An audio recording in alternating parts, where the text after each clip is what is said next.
பெரும் அதிர்வலைகளை ஏற்படுத்தியிருந்த அஜித்குமார் கொலை வழக்கில் தற்பொழுது குற்றப்பத்திரிகையை திருப்பி அனுப்பியிருக்கிறது நீதிமன்றம். சிபிஐ அளித்திருக்கக்கூடிய குற்றப்பத்திரிகையை நீதிமன்றம் திருப்பி அனுப்பியிருக்கிறது. என்ன காரணம் என்று நாம் தெரிந்து கொள்ளலாம். இது தொடர்பான தகவல்களோடு செய்தியாளர் மாரிச்சாமி இணைந்திருக்கிறார். மாரிச்சாமி, வணக்கம். என்ன காரணத்திற்காக இந்த குற்றப்பத்திரிகை திருப்பி அனுப்பப்பட்டிருக்கு? நீதிமன்றம் தரப்பிலிருந்து என்ன தகவல்களை மேலும் கேட்டிருக்காங்க? நிலவரம் என்ன மாரிச்சாமி? நீங்கள் கூறியது போல பெரும் அதிர்வலைகளை தமிழகத்திலேயே பெரும் அதிர்வலைகளை ஏற்படுத்தியது அந்த மடப்புறம் கோவில் காவலாளி அஜித்குமார் என்பவர் காவல்துறையினரால் விசாரணை என்ற பெயரில் அழைத்து செல்லப்பட்டு அடித்து கொலை செய்யப்பட்ட வழக்கு. இந்த வழக்கை சிபிஐ விசாரித்து வருகிறது. சிபிஐ தரப்பில் தாக்கல் செய்யப்பட்ட குற்றப்பத்திரிகையை மீண்டும் சிபிஐ போலீசாருக்கே திருப்பி அனுப்பியிருக்கிறது மதுரை மாவட்ட நீதிமன்றம். ஏனென்றால் இந்த வழக்கை மதுரை மாவட்ட நீதிமன்றத்தில் நடத்தி வருகிறார்கள். இந்த மதுரை மாவட்ட நீதிமன்றத்தில் தாக்கல் செய்த முதல் கட்ட குற்றப்பத்திரிகை பல்வேறு குறைகள் இருக்கிறது என்ற காரணத்தால் மதுரை மாவட்ட நீதிமன்றத்தால் சிபிஐ போலீசாருக்கு திருப்பி அனுப்பப்பட்டிருக்கிறது.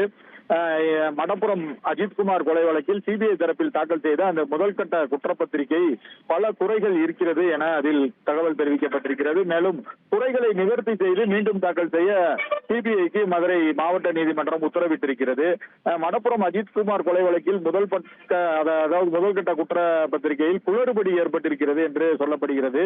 ஏனென்றால் முதலில் அந்த வழக்கில் 5 காவலர்கள் கைது செய்யப்பட்டனர். மடப்புறம் அஜித்குமாரை அடித்து கொலை செய்த வழக்கில் தனிப்படை காவலர்கள் 5 பேர் கைது செய்யப்பட்டிருக்கிறார்கள். இந்த வழக்கில் கூடுதலாக போலீஸ் வாகனத்தின் டிரைவர் ராமச்சந்திரன் என்பவர் புதிதாக சேர்க்கப்பட்டிருக்கிறார். அப்பொழுது அவர் அக்யூஸ்ட் நம்பர் 6 6வது குற்றவாளியாக இந்த வழக்கில் சேர்க்கப்படுகிறார். முதல் கட்ட குற்றப்பத்திரிகை மதுரை மாவட்ட நீதிமன்றத்தில் தாக்கல் செய்யப்பட்டது. சிபிஐ தரப்பில் இந்த தகவலை எல்லாம் மெட்ராஸ் உயர் நீதிமன்ற மதுரை அமர்வில் கூட கூறியிருந்தார்கள்.